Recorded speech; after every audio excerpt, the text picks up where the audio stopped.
Test, test, test. Anyone there? Anyone who can hear me? Anyone who can see me? I hope so. Otherwise, we don't know. Let me know. Otherwise, I'll just sit here and, I don't know, drink tea. Because today we don't drink beer around here. It's obviously a reading sprint, and those are serious business. So yeah, I'll just, ramble a while until I see some comments because the stuff is always slow. And then we'll do the thing, which means I'll just, read for a while and then talk in, a bit. Hey, Lila. Now I can read comments. Can you hear me? Can you see me? Hey, Natalie, I can see your comment, but can you hear and see me? There is always this, I think it's like a 10-second delay between comments, between you posting them and me seeing them, plus a bit more. So yeah, let me know if you can hear and see me. Because otherwise I'll feel weird.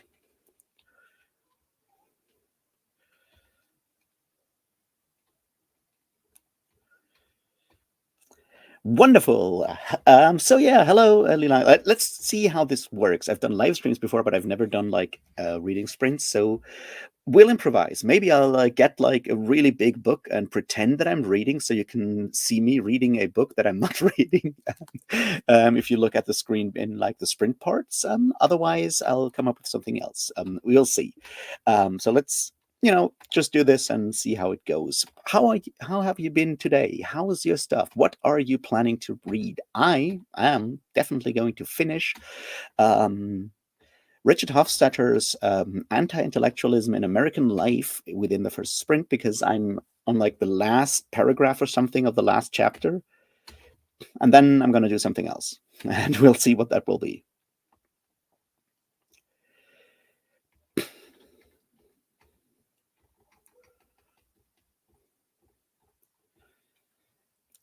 Sweet. Yeah, I might then read or finish my rereading of the Decameron by Boccaccio, but maybe I'll also do more research on the larger research project, because I feel like the reading sprints are more like a thing where I read stuff that I only have as ebooks and use my screen reader instead of listening to audiobooks. Somehow that feels better. I don't know why. So yeah, probably something academic. So what are you guys reading? Hey, Kadia. Cool to see you here. What are you reading, Kadia?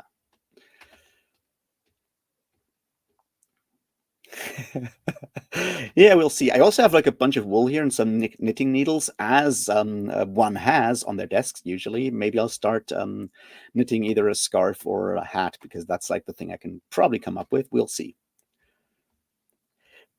Hey, Chris. It is madness. I'm doing reading and research sprints because I felt like it. And the reading sprints that Barbara, the bookworm wonder, is usually doing are not happening tonight. So I figured I'll just jump in.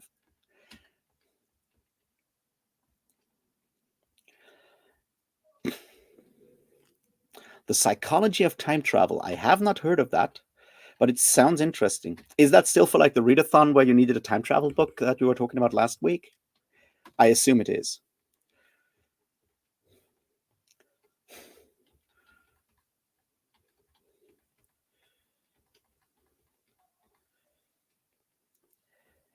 See, I totally don't watch the screen during sprints, but maybe, we'll see.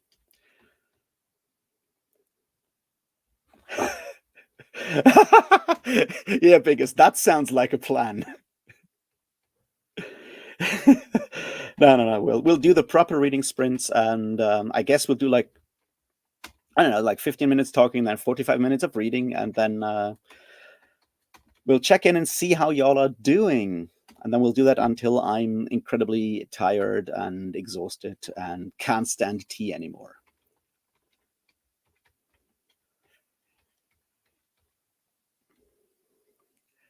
Oh, cool. So how are you liking In a Sentence so far, Chris?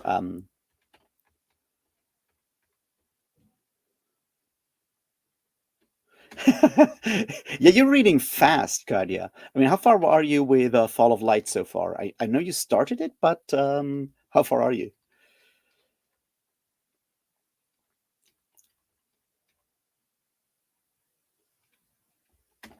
I've heard of Seven Husbands of Evelyn Hugo. I don't think it's a book for me, but there's like a new sort of trend of books that I've seen like a bunch of these coming later this year as well. But it's like the something something of and then some weird name, and there've been a bunch of them, and there's even more. I wonder if that's like the next trend after cozy mysteries about coffee shops and tea shops.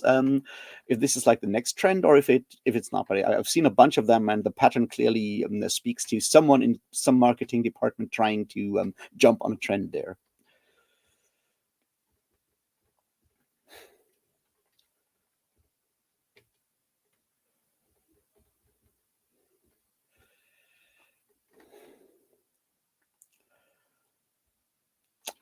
That's a very specific one there. Bird on the cover and LGBTQ representation. How are you liking book one so far, Kadia?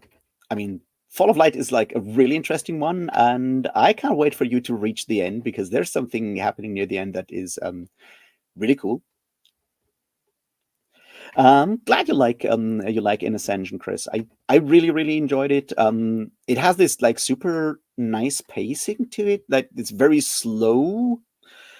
It's slow but intense, and that's not easy to pull off. Hey, Jeroen. I decided to do very spontaneous and improvised reading sprints because the reading sprints I usually join on Tuesdays are not happening tonight. And so that's what we're doing today. Nothing more. No angry Marxist comments today, and no beer. This is a serious thing.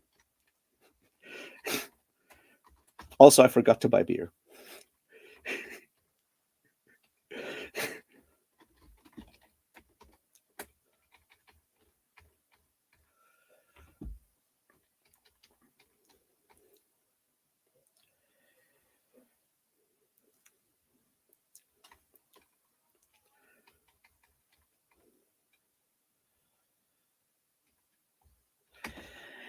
Yeah, Saint of Bright Doors. I personally really, really liked it or appreciated it, but it has a weird vibe to it. It's very much like its very own sort of like weird magical realism meets other stuff kind of book, and it goes strange places.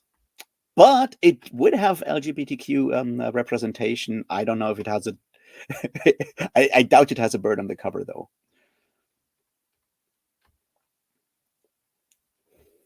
All right, the biggest. Do that. Eating is important. I usually forget to do it.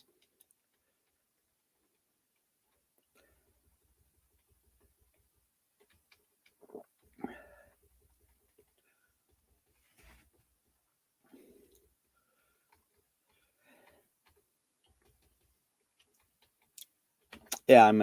As I said, I'll finish the Hofstadter book now. It's a very depressing book because it's published in 1962, and the kind of stuff he quotes and the kind of stuff he talks about when it comes to anti-intellectualism and the complaints about intellectuals and long-haired men and short-haired women are not going to tell us how to live our lives and whom to love, and that's a quote from 1946. And you're like, well, I guess nothing much has changed then. So it's a very depressing book.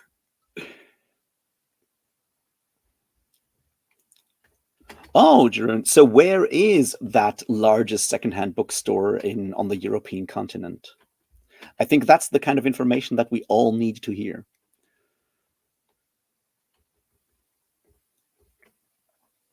I mean, is it in the Netherlands or is it somewhere else?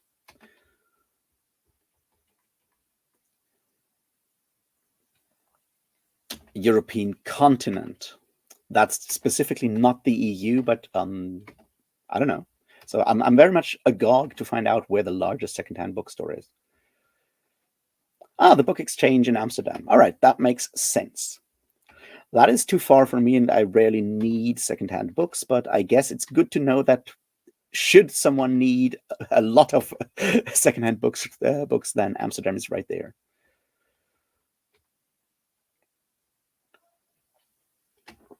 I assume you've been there before and are just going back there because you want to buy more secondhand books.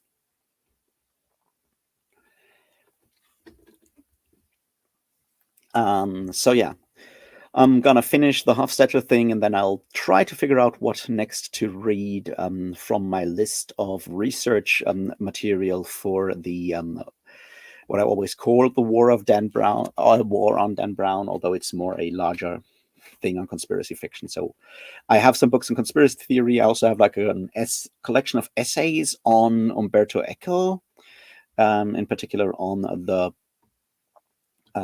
Foucault's Pendulum that I should also probably read before moving on. And then there is, of course, if I really want to dig into it, there's a Norman Coon's Chasing the Millennium, which I read parts of like years and years and years ago at university, and I should probably check some things out for the video as well.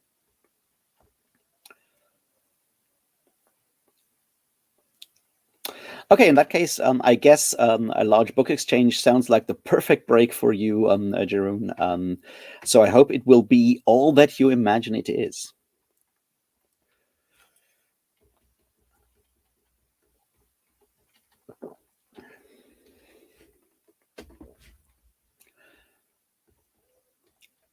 All right, then, I guess since it's a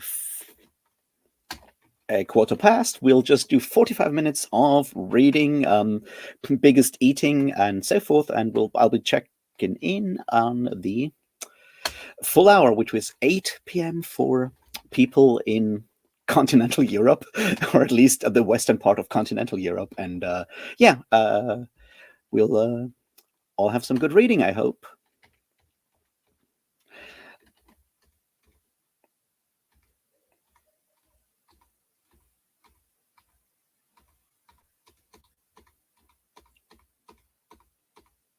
Just need to find the button where I can mute myself.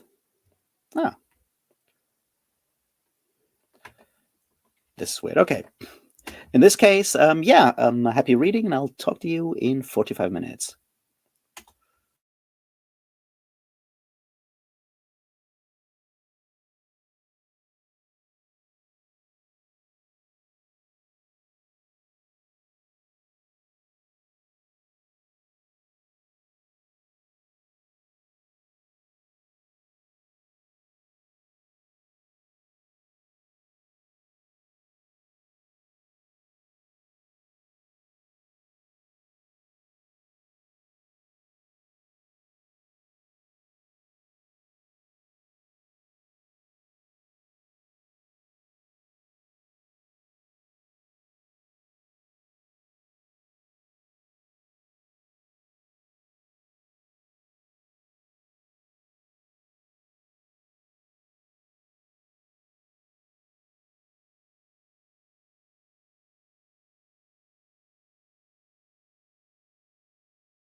Test, test. Can you hear me now?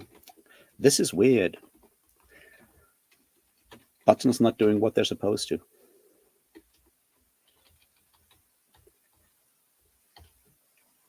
No, I guess. Okay, can you hear me now? Guess I have to wait for like a couple seconds because of that weird delay. Hooray! Wonderful. So once again, I hope you had a good first sprint. Welcome, Cleo. Welcome, Britain. Welcome, back Neptune. Welcome, Ida. I hope you had a good sprint. Let me know how it went for you. I did, in fact, finish the paranoid style, and that's the essay. I did, in fact, finish Anti-Intellectualism in American Life quickly, and then I moved on to, what's it called? Conspiracy Theories, Secrecy and Power in American Politics. No, American Culture.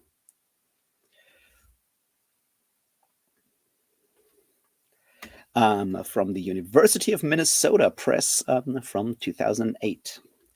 I already had that one on my currently reading list on Goodreads, so I figured I'd better reduce that list further.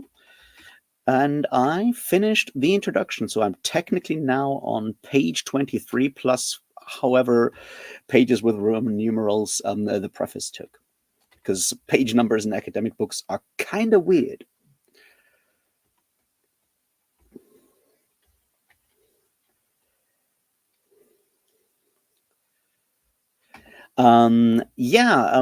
You said that you were reading The Vanished Birds.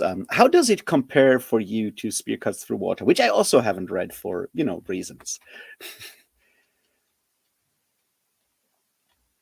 Some editing. That sounds helpful for your current. Wait.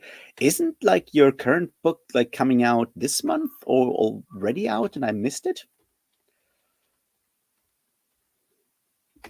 Hooray, Chris.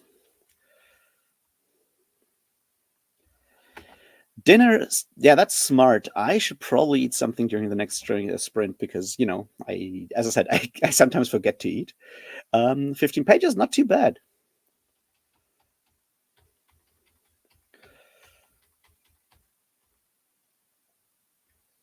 Poison Song. That's not about glam rock, I assume. Because I listened to a bunch of Poison songs in my day.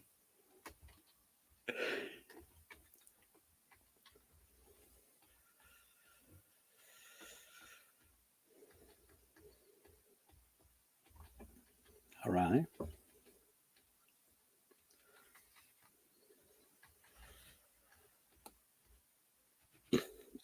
Watch the show. Well, I hope it was a good show and you had fun there. Nice, Kadya. Yeah. I thought like Black Company sounds like the kind of book you can read now and wait for your buddy read friends because the first volume is they're all very short, and the first one, each chapter is basically a short story or like novella that are connected, so it's easy to sort of stop and do something else once buddy readers have caught up to you. Also, I really like the narrator for the audiobooks. For the first, like Croker's narration is really, really good. And it's the same guy who does the Navola audiobook by Paolo Bacigalupi, which really, really confused me when I went straight from Black Company to Navola. I was like, wait, why is this guy suddenly talking so differently? I mean, not talking differently, but like has a very different style. Because both are first person narratives, which makes it even more confusing.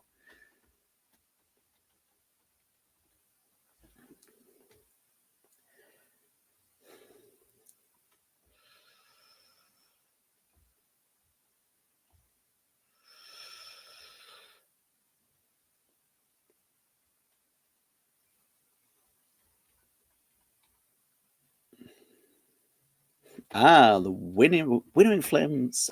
Yeah, Jen, where did I read the name Jen Williams recently? But yeah, okay, that makes more sense.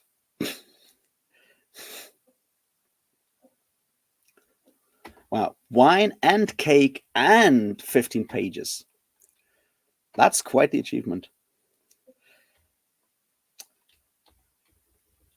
You'd be surprised. This is neither coffee nor dark beer. It is, in fact, tea.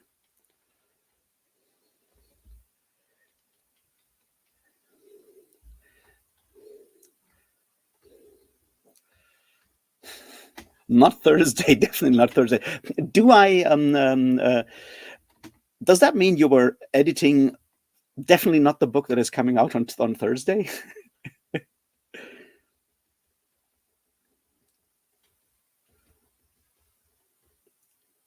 um, no, I don't know. It really depends on what you want to read.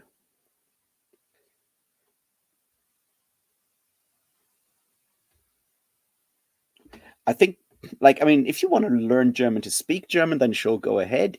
If you like a literary standpoint, I don't know. It's a complicated language in that it does like all the Germanic language stuff to a maximum. You have like three different genders. You have all yeah. It can be somewhat difficult, I guess, to learn. Um, and if you just do it to read like books, then it really depends on whether you're interested in German literature, and that I can't tell you.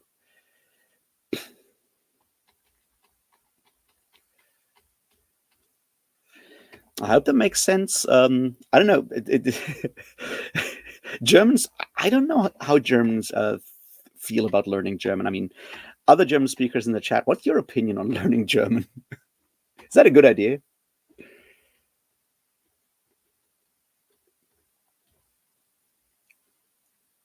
And not the Wednesday one. Okay, that makes sense. How many books do you have currently on like a straight like sort of like work in progress where you are sure that they will be released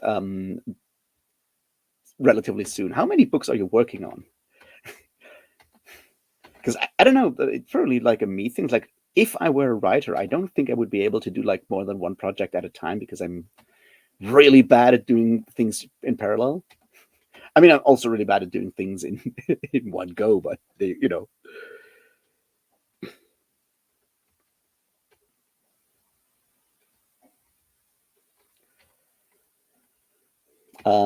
so yeah. Now, as I like, I'm now reading a book on conspiracy theories that is sort of building off of Richard Hofstadter's "The Paranoid Style in American Politics," which is an essay that is sadly still very relevant, and hopefully it will help me because it does have like a larger part on like conspiracy as a cultural practice, and that hopefully will help me with my video on conspiracy fiction because I can maybe put some stuff in there on like why say Dan Brown is suddenly so popular in a way that is really depressing.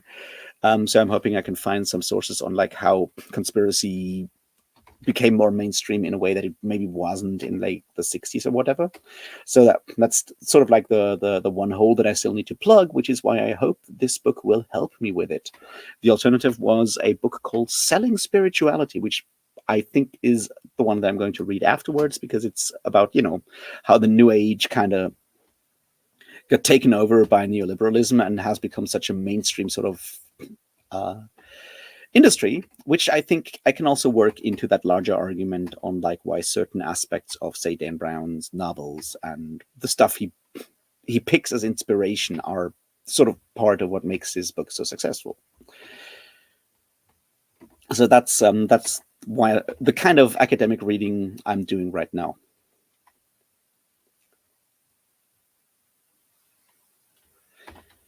That German fantasy book, Chris, is called Stein und Flöte. In English, that would be Stone and Flute. It's a really, really good book. It's also a really thick book.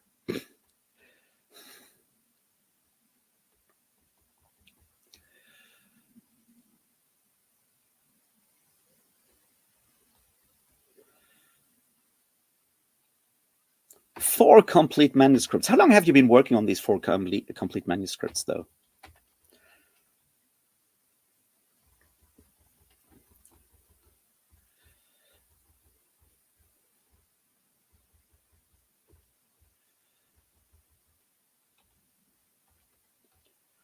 Yeah, Stone and Flute.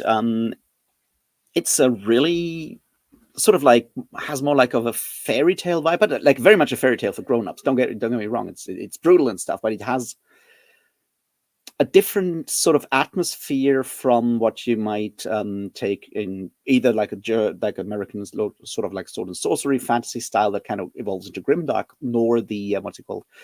What you might take a more like mythological style that you see in Tolkien. There's certainly parallels to Tolkien in that you have people that sometimes can sort of maybe understand animals and stuff like that, but it's there's like a fable and fairy tale element to it that is really really interesting.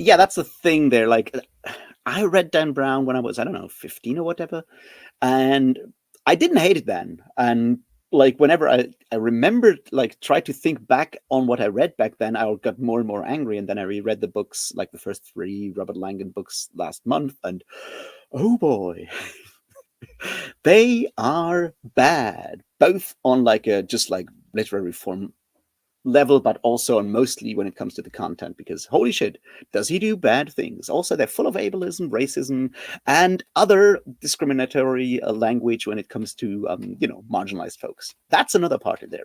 But there's also, taking as a premise a novel, taking as a premise a non-fiction book, supposed non-fiction book, that liberally cites the protocols of the Elders of Zion as a positive source. And yeah, I don't think that's good. And taking those kind of conspiracy theories that are fundamentally anti-Semitic and turning them into like multi-million dollar franchises, I don't know. I personally think there should be, I don't know, we shouldn't do that. I think, and that's sort of like something I'm looking in at the moment into. 20 years. Well, I mean, 5 years per book, basically. That puts you way ahead of George R. R. Martin.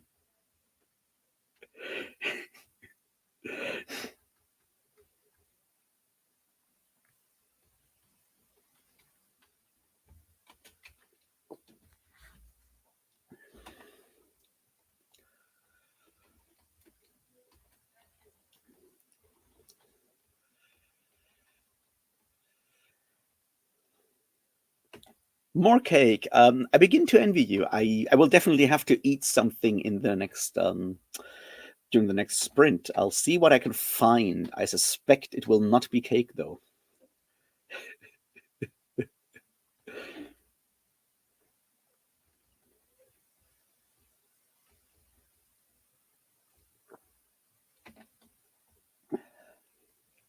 And ice cream. You're all living the good life out there. I'm just drinking tea.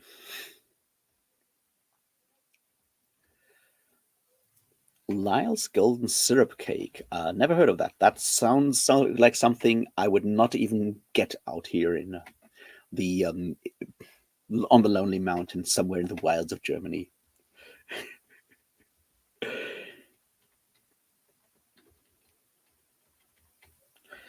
All right, it's quarter past. How about a second round of sprinting, and we'll talk again at the full hour, which will be 9 p.m. for me, and we'll see how far we can all get, and maybe who else gets cake in the meantime, and well, whatever I can find for lunch, dinner, gods, me and eating.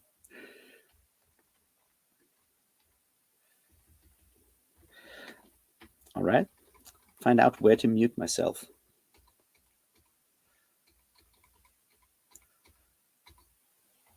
Here we go. Talk to you in 45.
hello again, and I hope this time the button did actually work.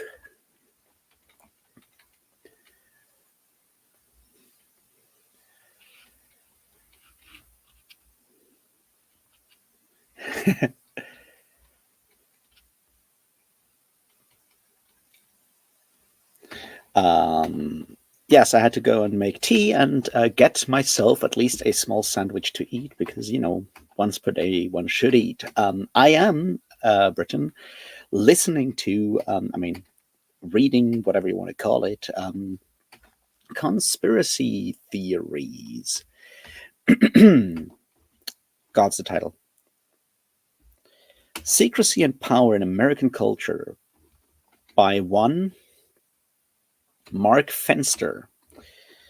And I did get through another 25 pages, I guess. I'm almost done with the first official chapter after the introduction now. And it's, interesting. It's explicitly arguing with Richard Hofstadter's approach to the paranoid style in American politics and that specific approach to conspiracy theory or theorizing conspiracy theory and why it may not be enough. How did y'all do? Oh, so 32 pages of Evelyn Hugo. Sounds good. That's a lot. Yeah, all hail the button. But that's kind of the problem when you use web applications and screen readers. Sometimes buttons don't engage, or like the button doesn't update. So I have to sort of refresh the entire page to see whether actually the thing that I wanted it to happen actually happened. It's a bit awkward.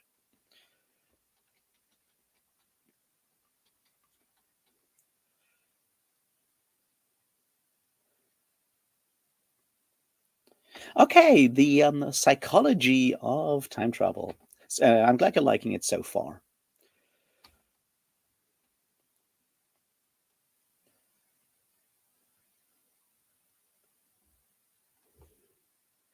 Yeah, Chris, like the family stuff in Ascension, like very much also chimed with me. So yeah, I get what you mean there. For the spoiler, so to speak, it is a past. There is a circular structure to this. At least that's how I read it. I'm glad you're feeling like a zoologist. I hope it's an engaging form of science that you're doing there, Jeroen.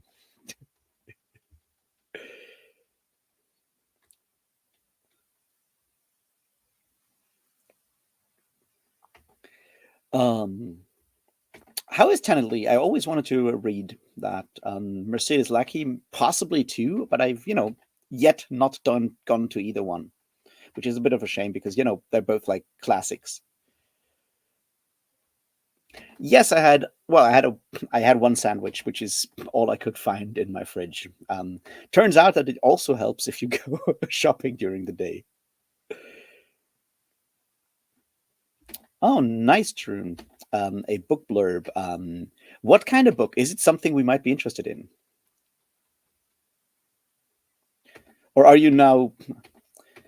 Ah,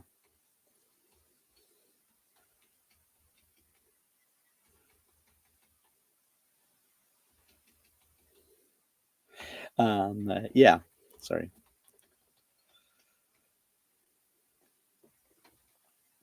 Okay, distant style. That's interesting.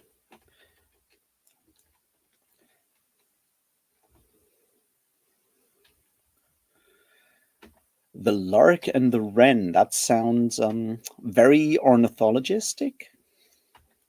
Ornithological. That's the term here.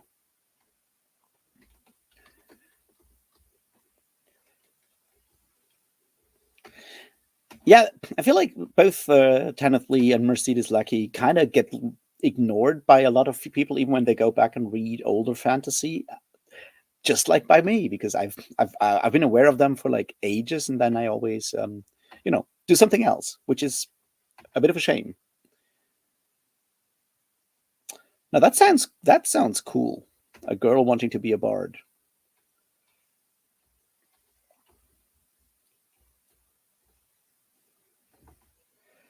Almost finished chapter one of Black Company. That one is a very dark one in a lot of ways, and it only gets worse.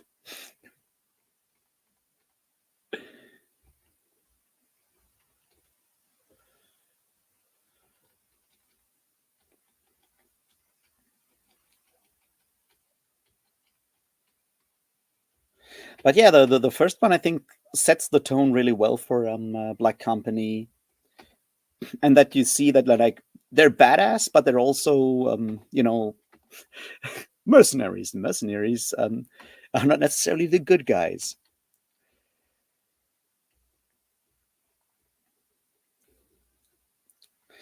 But I really like the things that Glenn Cook does with all these books, which is often very surprising where he goes with stuff. So yeah, I'm glad you like that. What did you watch on Cleo? Gymnastics again, or is like every sports thing now stopped until the Olympics start in like I don't know a week or whenever the next sport thing starts? They're not hired to commit suicide. That is correct. They are hired to protect the syndic. And there's a question of how good they are at that. But that's like an interesting part, right? Like in the opening there in the Black Company thing, when the urban cohorts refuse to work unless they get a donative. That's something that Glenn Cook took directly from Roman history, where the Praetorian Guard sometimes, well, oftentimes got a donative from a new emperor, which means just like an extra payment, and sometimes stopped working when they didn't get one, or sometimes even accidentally lost an emperor who was going into the forest to take a piss and then never came back, and all his guards whistled and had not seen who stabbed him in the back. So yeah, donatives and sort of like an elite guard unit refusing to fight until they get that is something that Cook took directly from Roman history, which I find interesting because he does take inspiration from interesting bits and pieces from time to time.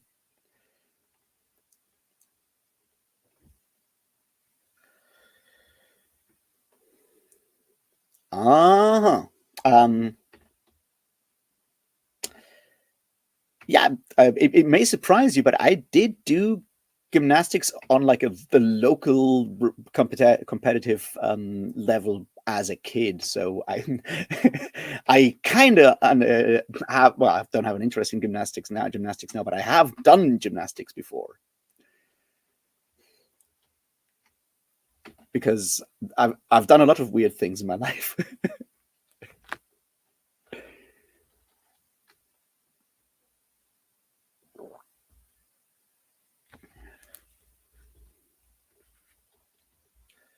I've never watched Veronica Mars. I know a lot of people who are incredibly like huge fans of Veronica Mars, but you know I was too busy doing gymnastics and all the other weird shit that I did as a kid to ever watch any of those kind of TV shows. And then as an adult, I didn't get into that because the nostalgia element is missing, I guess. Um,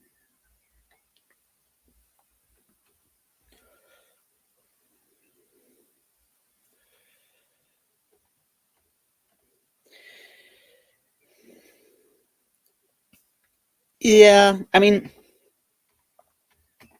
gymnastics can be hard, especially like I mean, I started out at like really, really young, and as it's easier, I think, to get into that when you're, I don't know, 6, 7 years old, because generally way more flexible and stuff like that, and you can kind of get into it more like on like a playful level, and then maybe people just drop out over time. But like if you're starting that as like a like older kid, I guess it can be like really tough.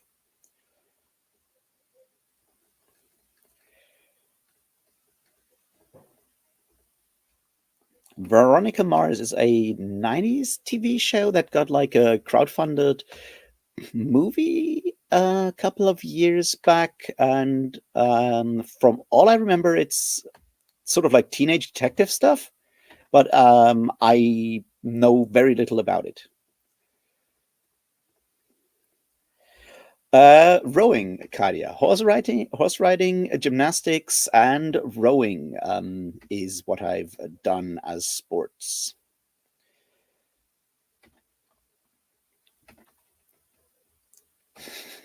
Which, yeah, so that's mostly my athletics background. Which are all three, I guess, helpful skills if I were like an RPG character. In real life, they don't help you that much. Although gymnastics, I think, has helped me a lot with general like coordination and like a feeling for my body, which is really helpful when you're blind and run around. And there's a tendency to fall and stumble and do dumb shit, like where like having more like body coordination does actually help me in not hurting myself even more than I already do. So I guess thanks to my mother for forcing me to do that as a kid.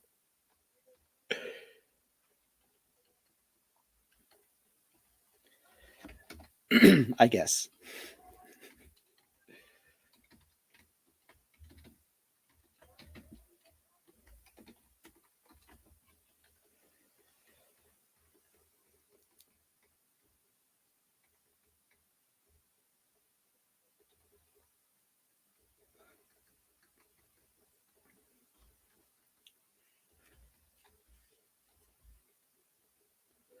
But from what I can tell, at least the conspiracy book that I started now is in fact actively helpful for my video project because he does do interesting things that I can use to sort of tie these different parts of the story of the video story together. So I guess that's a positive one, and I learn interesting stuff that I can then randomly drop in situations where it really doesn't help anyone, but makes me feel even more come across as even more of a nerd than I already do. So I guess that's it helps with my general smart ass thing.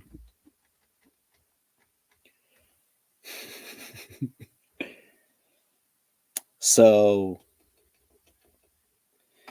that's that part. And yeah, I mean I made new tea as well, so I can go for another sprint, which I guess that's what we'll do in a moment here. If y'all are ready for another one.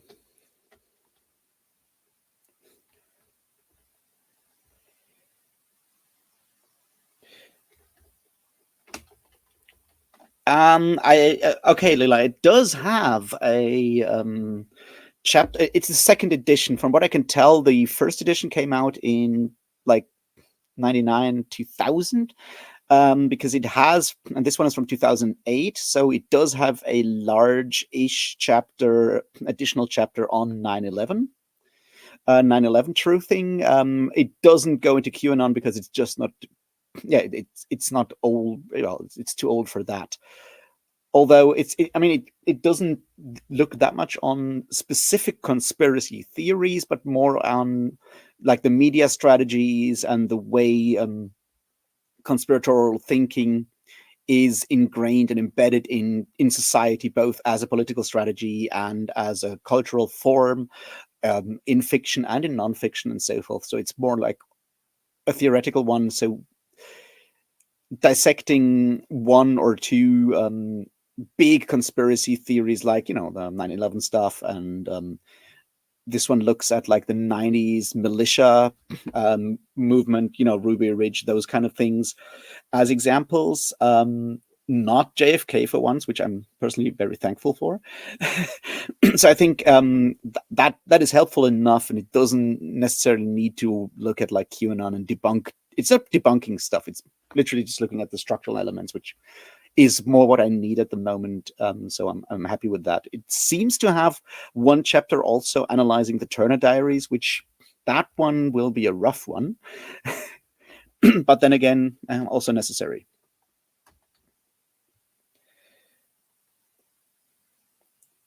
No, I don't think the theory has changed much, or at least the fundamental things haven't changed that much. And it's really hard to find any good books about conspiracy theory, or like the theory of conspiracy theories.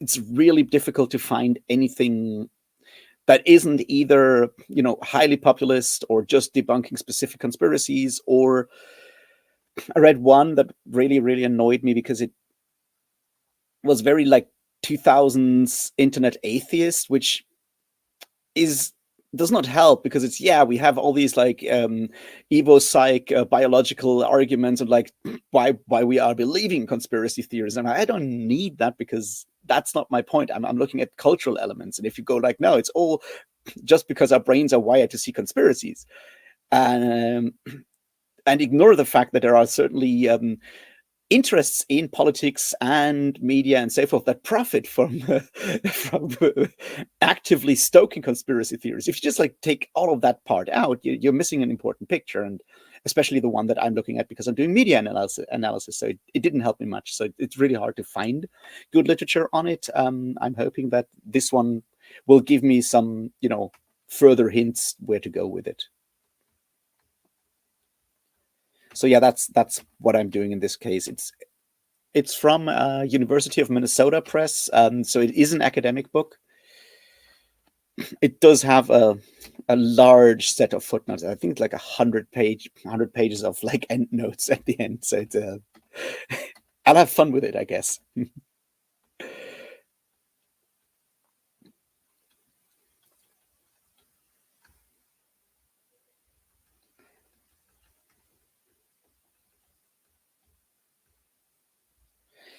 Chris, there are 10 or 11 Black Company books. There are 9 Black Company books in the main sequence.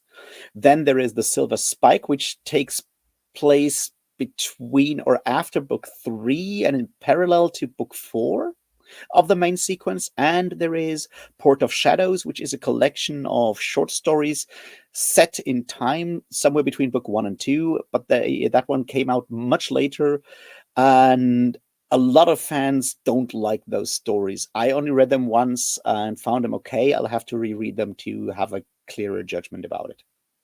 So yeah, 11 books, 9 in the main sequence, one sort of like side quest novel that kind of ties up loose ends from the first trilogy, and then one that is a short story collection.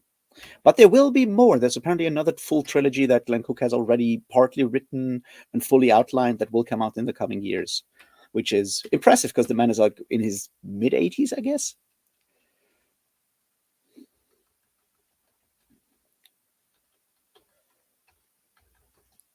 But the main sequence and the Silver Spike are definitely worth reading, no matter what. They're just like really, really good, influential, and easy to read. All right, but that's enough. So let's go for, I guess, another 45 minutes, which, because we're late, will be 5 past, what is it, 10. And I'm trying to mute myself.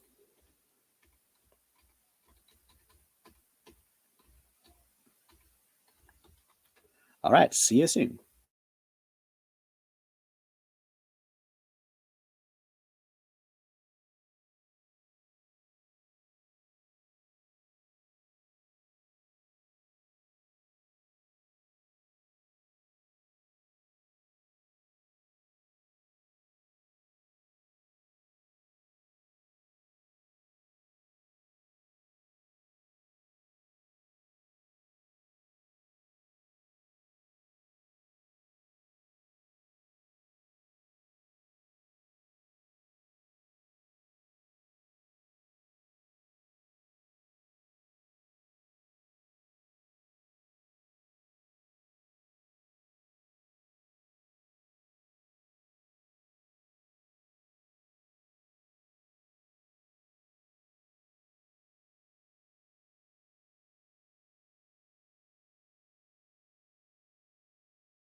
hello again. Hello, Kat, if you're still there or if you've already fallen asleep.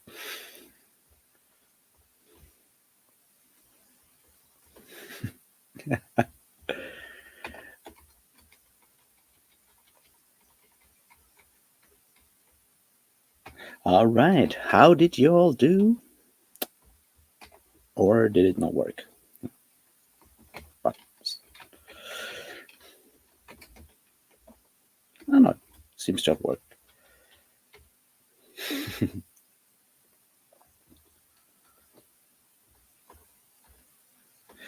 Wow, you're fast. Another 3 chapters? Or are those like super short chapters?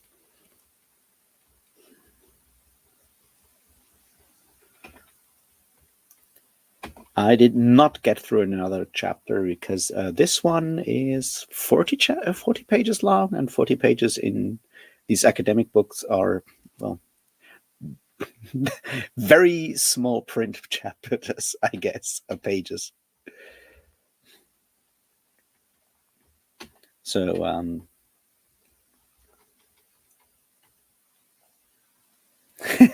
oh, that short, like Dan Brown short.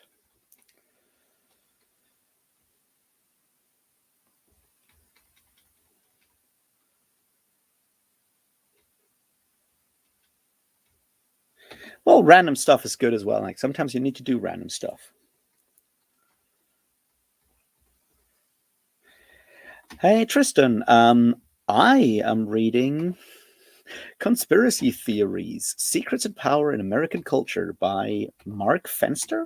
And yeah, it's a long chapter on the militia movement and how the way that the American Senate and Congress dealt with the militia movement after the Oklahoma City bombing and the raids on Waco and the shooting in Ruby Ridge. How that shows how conspiracy thinking is something that parts of the American political system at the time did not understand, which is interesting because this chapter has not aged well, or at least it shows you how different contemporary politics is to like the mid 1990s, especially when it comes to the connection between, say, the far right militias and parts of the Republican Party. So yeah, interesting time capsule, this specific chapter.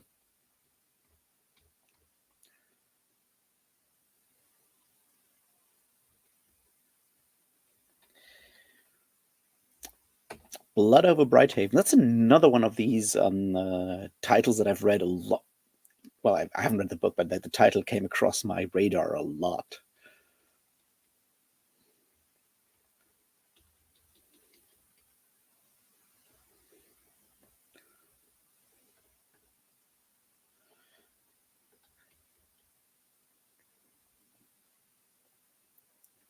In that case, however, Cleo, I wish you a good night and a happy chapter. I mean, not happy chapter, but like good reading with happy reading with Blood Over Brighthaven, whatever that one is about.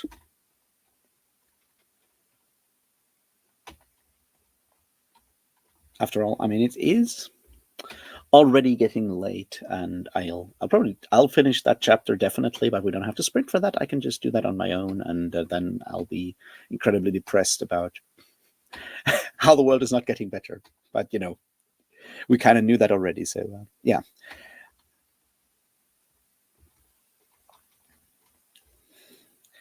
Well, good night then. I mean, you were tired when we started this, so I assume this makes sense for you as well. A dark academia fantasy.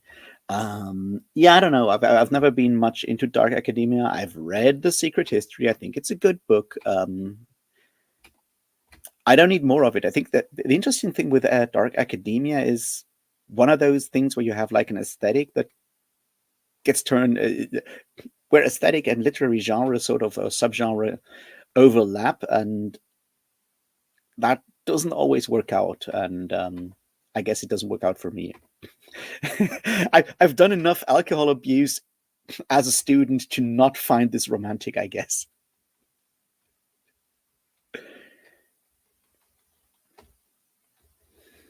But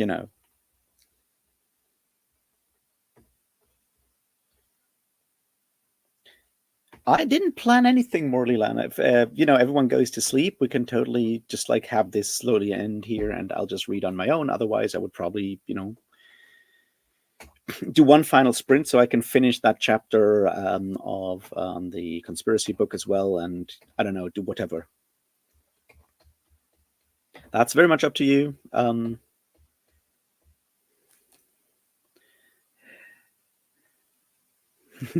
Not dark academia. You mean well-lit rooms and actually well-funded and student scholarships, and no one has to freeze to death and is overworked and over. That's interesting. A a utopian academia novel. Now that would be something.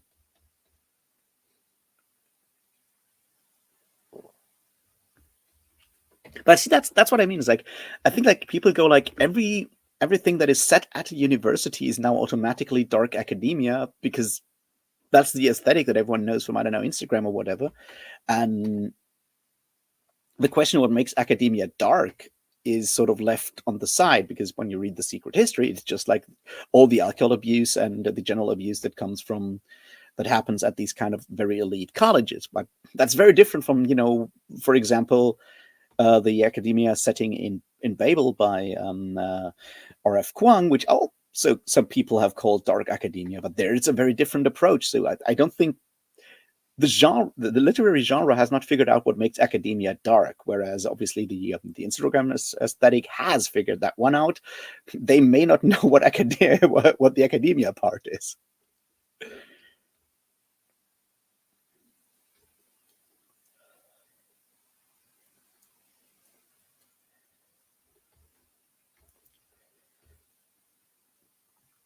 Ooh, Embassy Town is a really good one, Chris. I hope you enjoy it. I certainly did enjoy it when I read it. I don't know, all these ages ago.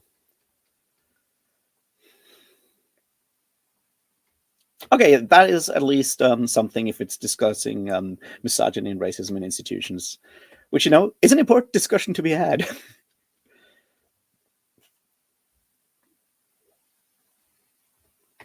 Well, if you want to stay for one more sprint, we can totally do that, Leela. If anyone else wants to, then I'll just get myself some more tea and do my dark academia. Although I guess in that case, I probably should have just like put like a bottle of whiskey on the table. But we don't know.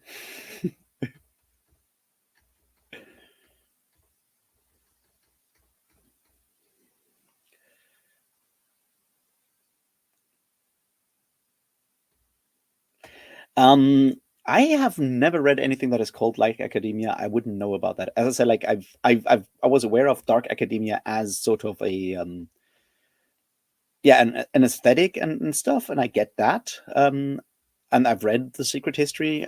I think like the only book that compares to The Secret History for me is Waking the Moon by Elizabeth Hand, which goes into some weird supernatural horror and whatever stuff at the halfway point, which makes it even more interesting. It also does sort of like discuss the connection between second wave feminism and neo-paganism in an interesting way.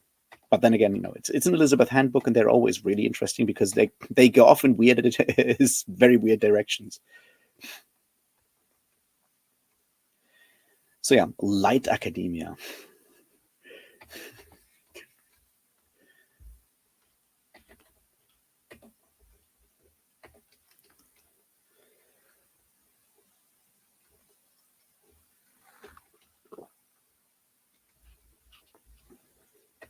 But yeah, interesting. I mean, I guess at the end of the day, it's more like what kind of people you market a book towards, and dark academia certainly has a specific sort of target audience. I think one that is not necessarily me. But then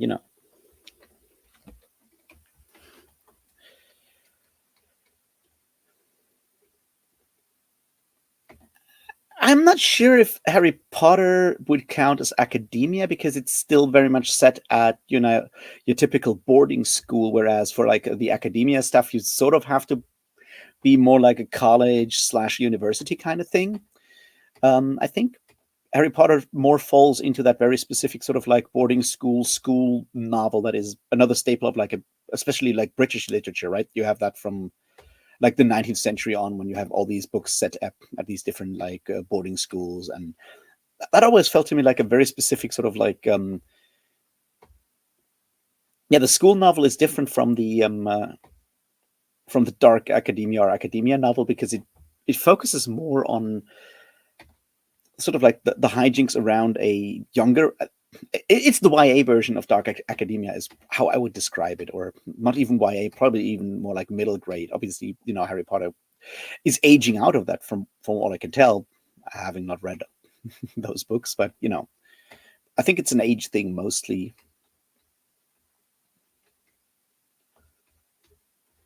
Also, like Harry Potter and similar books, I think in a lot of ways go more for like a nostalgia vibe when it comes to like these types of boarding schools, in a way that dark academia very much does not. It's like you don't read the secret history, go like, oh, those days back when I was trying to study Greek and got hammered every day because all I could afford was whiskey, and then I froze to death in my room. That's not the kind of nostalgia. Whereas with like Harry Potter, it's more like, oh, remember all these pranks we played as we were like, I don't know, 13-year-olds, and then we got, I don't know, probably sexually abused by some teachers, because that also happens in school, those kind of school novels. Not in Harry Potter, I assume. Okay. As I said, like I read the first three Harry Potter novels, but I was already too old, and you know, so I think it's very much like a different genre that has like a very specific British vibe. Although you get some German, like sort of these sort of school novels as well. Um, Classic one would be August Wedekind, Frühlingserwachen, or Spring Awakening. Although that one is also very much about sexual awakening and does some weird stuff in that regard. But it's a different tradition, I think, from dark academia in that regard.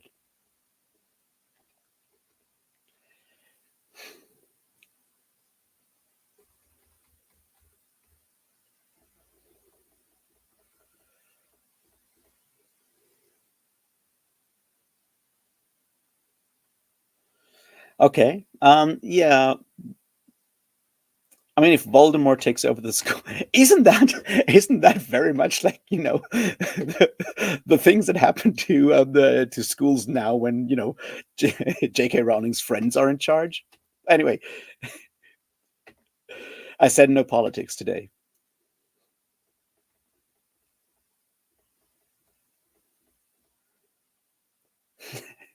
Which part of Harry Potter did you miss, Cleo?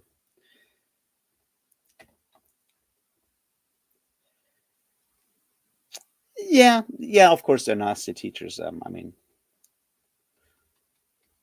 and you can usually tell that they're nasty because they also have like terrible, like the body shaming style physical descriptions in J.K. Rowling's text. So it's very easy to find out who is the bad guy.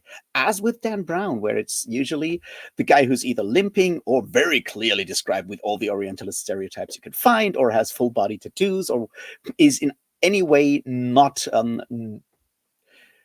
yeah, that stands out in any way. That's usually the bad guy, which is, I guess, how you do that. Oh no, Harry Potter doesn't have sexual abuse part. That's something that J.K. Rowling keeps for her transphobic crime novels, I think. But there are a lot of these uh, sort of school stories that kind of hint at that, because obviously it's something that happened a lot in these kind of boarding schools. Interestingly enough, speaking of sexual abuse, um, the introduction to the Elric of Melniboné collection that came out last year, and maybe the first one already in 2022, I'm not quite sure. The first one has an introduction written by Neil Gaiman um, that is about sexual abuse at a boarding school, and how the power of fantasy can help with that, which is Not an introduction that has aged well, I would argue. But yeah, it's certainly tied into, I guess, the experience of a lot of people that went through those kind of elite boarding schools in especially the British system. But yeah, obviously, J.K. Rowling didn't put that into her book because they are supposed to be children's books, at least the first couple.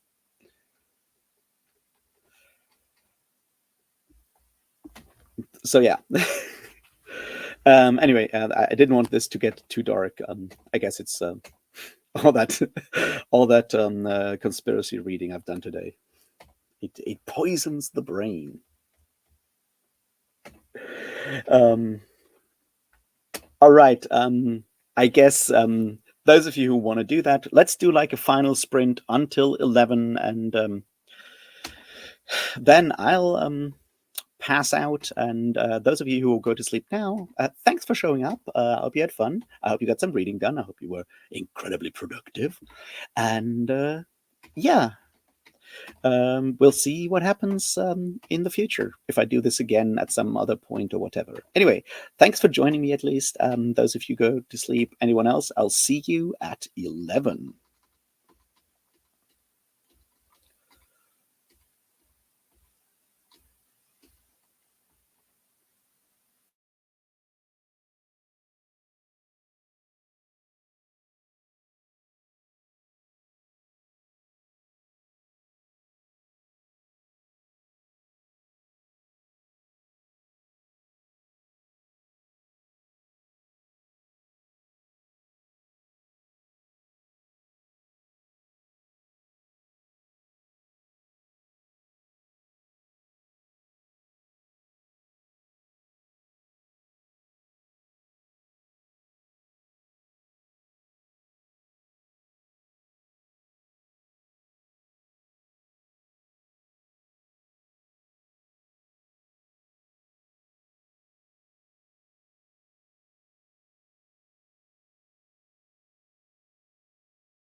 So yeah, that's that, I guess.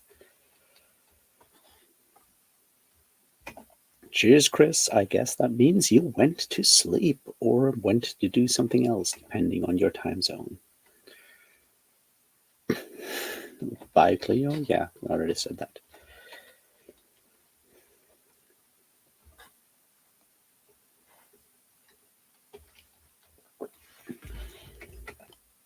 All right. I assume that means that most of you have gone to bed, and that is what I'll do in a minute as well. I did, however, finish my chapter, so I guess that is a success, and I'm like 90 pages into a 300-page book, so pretty good for one evening.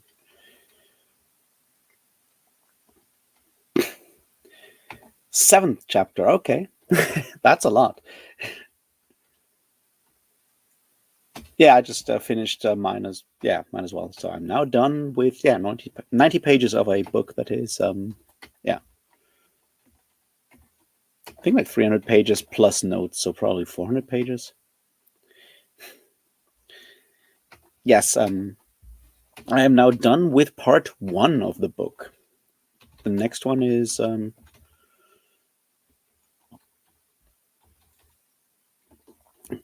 Conspiracy as Cultural Practice, which is very much the part that I'm interested in. So I guess I'll save that for tomorrow when I'm hopefully more awake and full of, I don't know, energy. That's the word. Or the willingness to read through this kind of text. Yeah, but that's because you live in a different time zone, Ida. Here it's 11.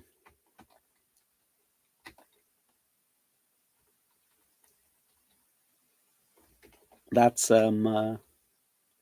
that's the difference of time zones, and I guess I'll really should get some sleep because I been awake for a long time, what with the heat and everything, making it kind of hard to sleep.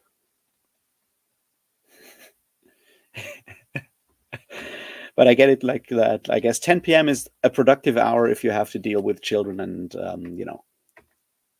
other people keeping you away from being productive during the day. So I understand that.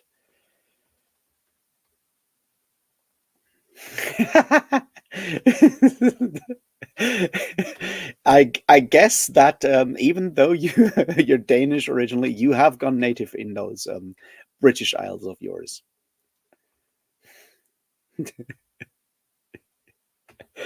Um,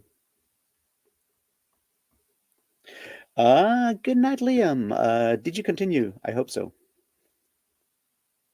Fake time. I mean, time in general is fake. All right. Good night, Lila. And yeah, good night, Liam. Yeah, it's summertime here as well. So the usual thing.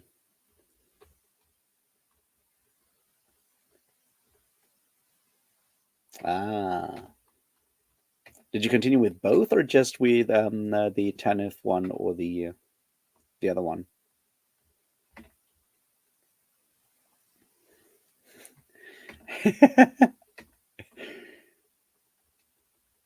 Probably. All right, I'm gonna go and get some sleep. I'll try at least to get some sleep. Those of you who have nothing to do on Saturday is the usual. I drink beer and rant about whatever stream. And yeah, I guess I'll see you all on some Discord server or other. And if all goes well, I'll manage to make a video on the Decameron tomorrow. And won't that be fun? The one that will definitely get demonetized by YouTube, I guess.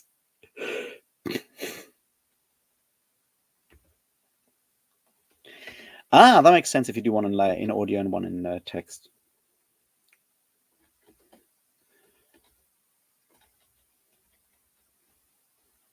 All right, then. Cheers and good night, and thanks for showing up. And yeah, see you around somewhere. And I need to find a button to end this. This one. All right. See you then somewhere around.